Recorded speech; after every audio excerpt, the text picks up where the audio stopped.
लगे छी अपने सबके मिथिला संस्कार पर स्वागत करे छी। नवरात्रा के शुभकामना दै छी, चैती नवरात्रा के शुभकामना सब लोग के दै छी मिथिला संस्कार के तरफ से। और एकटा भगवती के गीत दै छी से सुनू।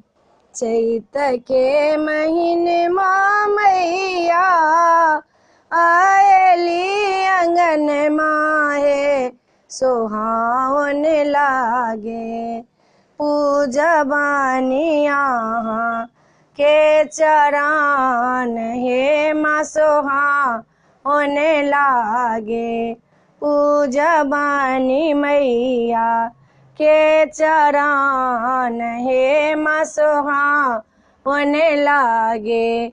लाले लाले चुनरी माँ के, लाले लाले सरिया है सोहावन लागे, लाले लाले चौकी सजैब हे सोहावन लागे, लाले लाले चौकी सजैब हे सोहावन लागे। शैलपुत्री के हम मैया मन मन पूजबनी हे सोहावन लागे, चौकी हम मैया के सजैब हे सोहावन लागे।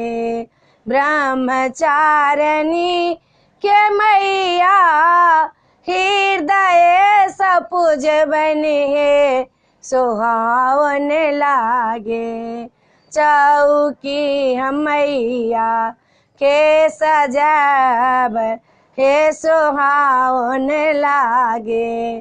चंद्र घंटा के मैया घंटा सा हम पूजबनी हे सोहावन लागे, दीप धूप नैवेद्य चढ़ाब हे सोहावन लागे, दीप धूप नैवेद्य चढ़ाब हे सोहावन लागे।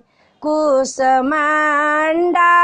के हामा कुश सब बनी है सोहावन लागे, दीप हुनका ज्योति जराब हे सोहावन लागे, दीप हुनका ज्योति सजराब हे सोहावन लागे। अड़हुल फूल के माला हामा राची राची गथबई हे सोहावन लागे, मैया के गाला में पहिराब हे सोहावन लागे, मैया के गाला में पहिराब हे सोहावन लागे। चैत के महीने माँ मैया आयली अंगन माहे सोहावन लागे, चारना हम पूजा बातोहार हे सोहावन लागे, चारना हम पूजा बातोहार हे सोहावन लागे।